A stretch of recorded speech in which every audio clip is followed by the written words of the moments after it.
Hello mga kasari, good afternoon and welcome back to my YouTube channel. So for today's video, dahil guys madalas nang umuulan dito sa amin at sa ibang lugar, i-share ko sa inyo mga kasari yung mga paninda na babenta ngayon dito sa aking tindahan. So mag-start na tayo mga kasari. Ang numero 1 na mabili dito mga kasari ay bigas.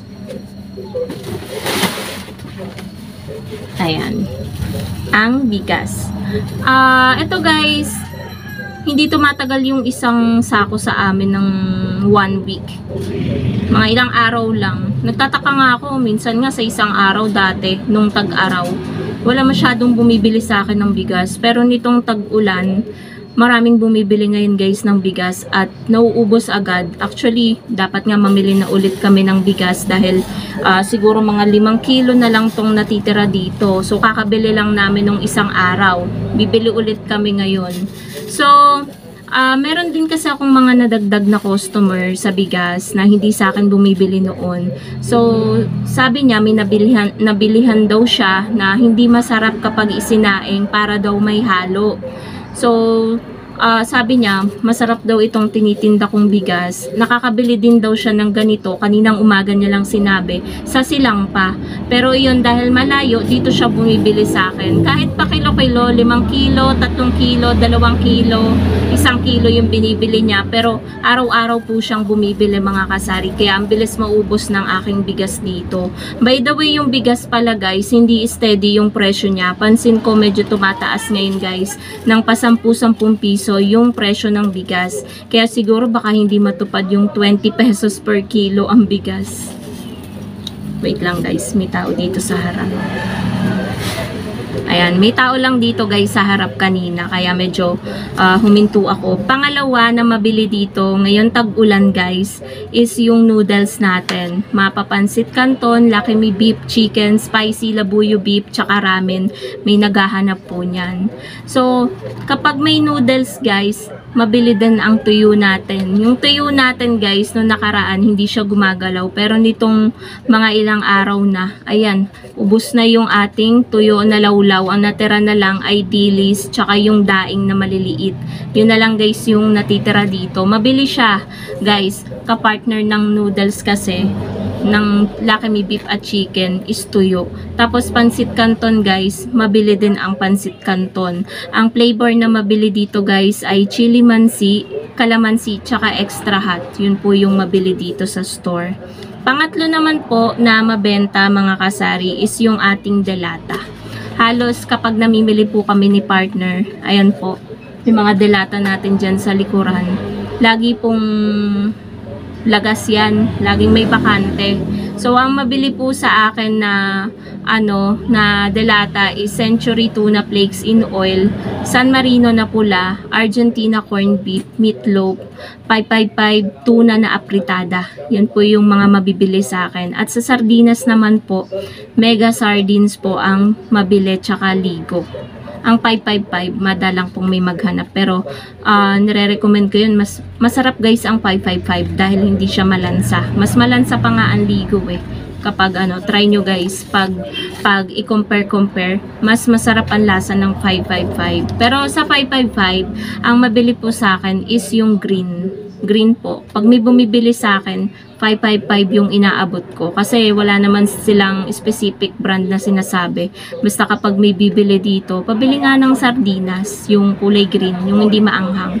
So, 555 yung inaabot ko guys. Kasi nga, hindi siya malansa. So, next naman po na mabili dito na napansin ko guys is chichirya. Kaya talagang gumawa kami ng paraan ni partner dahil nga dito walang mabili lagi sa gyms. Wala na silang choices ng chichirya. Hindi ko alam kung ba't nagkaganon. Dati naman madami silang chichirya.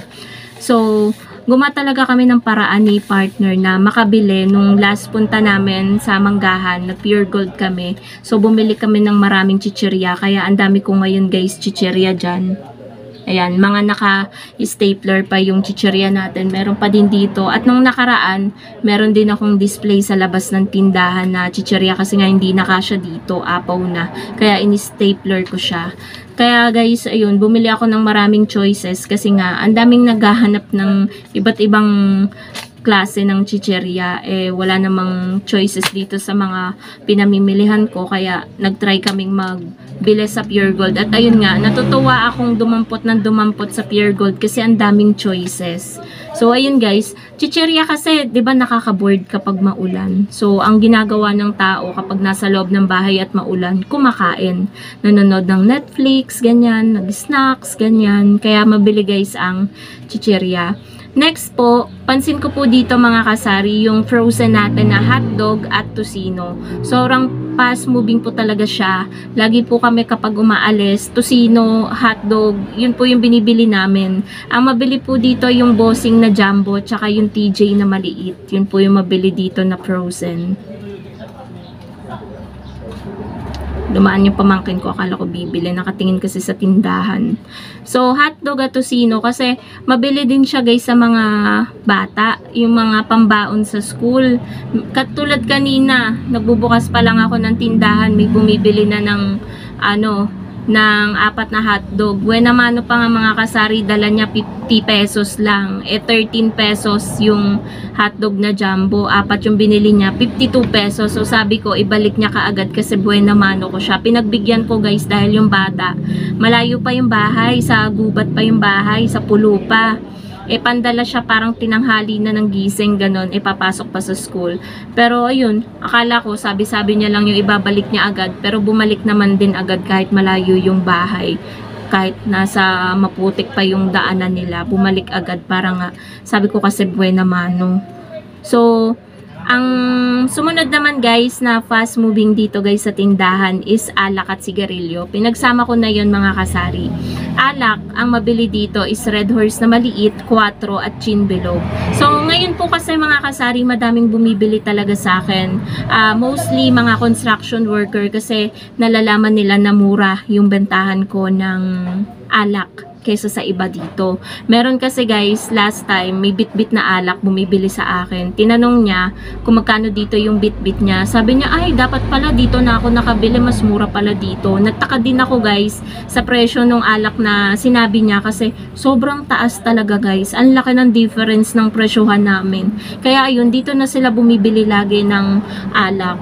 Tapos sa sigarilyo, pansin ko din guys, yung mga construction worker, ang daming mga bagong mukha na bumibili dito kasi nga mura, SRP lang yung bentahan natin ng Yossi. Tulad nung nakaraan, narinig ko din yung customer, bumili kasi dito yung isang kasama, tapos yung isa sa iba nakabili. So sabi nung kasama, dapat pre dito ka na bumili kasi 7 lang yung camel. Sabing ganun nung kasama.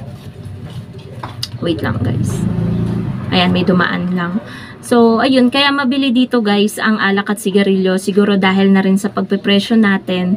Kahit nasa loob yung store natin, kahit medyo malayo sa kalsada, pero hindi naman ganong kalayo. Pupuntahan ka talaga ng mga customer kasi nga, mura yung paninda mo. Yun talaga guys na nakakahatak ng customer, yung pricing po natin. Next naman po, itlog po. Mabili po dito ang itlog. Dapat nga pinartner ko siya doon sa sa noodles kasi pinapartner din nila yun guys kapag may bumibili sa akin ng noodles, itlog din, pero ginawa ko ng pampito yung itlog. So ayun nga, kakabili ko lang kahapon guys ng 3 tray, ngayon 1.5 tray na lang yung itlog natin. Ganun kabilis guys yung itlog dito kasi may bumibili ng 5, ng 10 kasi nga ayun, ewan ko din, hindi naman ganun kalaki yung XL natin. Kanina nga may bumili, sabi anong size nung itlog, para lang daw large. Sabi ko XL na po yan. So ayun, wala namang ibang sinabi yung customer. So itlog guys, mabili siya. And pang-8 at huli naman mga kasari is mga biskwit. Pero hindi lahat ng klase ng biskwit ay mabenta. Ang mabili po dito is Oreo, Pudgy Bar, cheesecake, skyflakes. Yan po ang mabibili dito mga kasari. Bravo, yan. Yan yung mga mabebenta dito sa store, tsaka Crostini. So yan po mga kasari yung 8 items or paninda dito sa sari-sari store na mabili ngayong tag-ulan. Ano yan? Camel. Dalawang camel. Pula. 7 isa. Ang 28. 14 plus 22. Hindi. 5 apat. Dalawa. Hindi fresh.